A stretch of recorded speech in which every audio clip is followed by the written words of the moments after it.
بسم اللہ الرحمن الرحیم۔ سامعین و ناظرین، السلام علیکم ورحمۃ اللہ وبرکاتہ۔ شوق عبادت کیسے پیدا کریں، اس کے بارے میں آج کی ویڈیو بنا رہا ہوں۔ کسی بھی چیز کے بارے میں شوق پیدا کرنے کے لیے انسان کو اس کے فوائد بتائے جائیں، اس کے فضائل بتائے جائیں اور اس کے مناقب بتائے جائیں، کیونکہ یہ جو انسان ہے یہ بڑا لالچی ہے۔ اس کو پتہ چلے کہ اس چیز کے یہ فوائد ہیں، اس چیز کے یہ فضائل ہیں، اس چیز کے یہ مناقب ہیں، پھر ان فضائل ان فوائد کی وجہ سے انسان اس میں شوق لگن پیدا ہوتا ہے۔ اس لیے اگر انسان کو پتہ چل جائے کہ یہ عبادت اس کا کتنا بڑا اجر و ثواب ہے اور اس کے فضائل بتائے جائیں، اس وقت انسان کے ذہن میں یہ شوق پیدا ہوگا کہ عبادت یہ بہت بڑی چیز ہے، کہ عبادت یہ ایسی چیز ہے کہ جب بندہ اللہ رب العالمین کی بارگاہ میں اپنے سر کو جھکاتا ہے، اللہ رب العالمین کی بارگاہ میں سجدہ کرتا ہے، اس وقت بندہ سب سے زیادہ اللہ رب العالمین کے قریب ہوتا ہے۔ علماء فرماتے ہیں کہ اگر انسان کو پتہ چل جائے کہ جب انسان اللہ رب العالمین کی بارگاہ میں جھکتا ہے، سجدہ کرتا ہے، اس وقت انسان پر اللہ رب العالمین کی رحمتوں کا کتنا نزول ہوتا ہے، اگر اس کو پتہ چل جائے تو یہ اپنا سر سجدے سے اٹھائے ہی نہیں۔ اور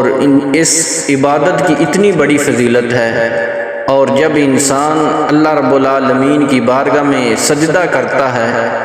سائنس بھی یہ کہتی ہے کہ اس وقت انسان کے جسم کو ہر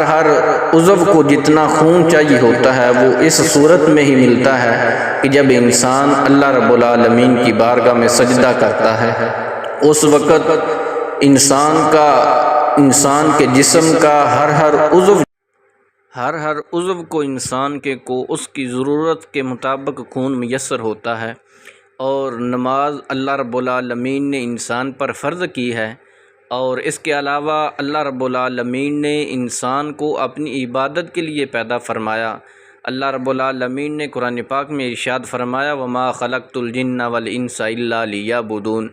اللہ رب العالمین کے پیدا کرنے کا تو مقصد ہی یہی ہے کہ ہم اللہ رب العالمین کی عبادت کریں، کہ جائے کہ ہم اللہ رب العالمین کی ذات کو بھلا کر ہم صرف رزق کی تلاش میں،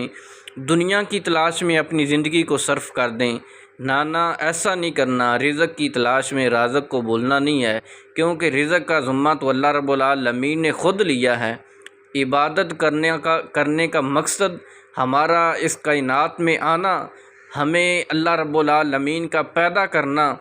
یہی مقصد ہے کہ ہم اللہ رب العالمین کی عبادت کریں۔ اگر ہم اللہ رب العالمین کی عبادت کریں گے، آج لوگ کہتے ہیں کہ ہماری زندگیوں میں سکون نہیں ہے، آج لوگ کہتے ہیں ہمارے گھروں میں لڑائی جھگڑے ہیں، آج لوگ کہتے ہیں کہ فتنے فساد بڑے ہیں، آج لوگ کہتے ہیں ہماری روزیوں میں برکت نہیں ہے۔ اے انسان، اے غافل انسان، اگر تو اللہ رب العالمین کی عبادت کرے گا، اللہ رب العالمین تیری رزق میں بھی برکت فرمائے گا، اللہ رب العالمین تیری زندگی میں سکون بھی فرمائے گا، اور اللہ رب العالمین تمہارے گھروں میں بھی سکون، لڑائی جھگڑے ختم فرمائے گا۔ اس لیے ساری چیزیں حاصل کرنے کے لیے ہم اللہ رب العالمین کی بارگاہ میں حاضر ہوں گے، اللہ رب العالمین ہمیں ہر چیز عطا فرمائے گا۔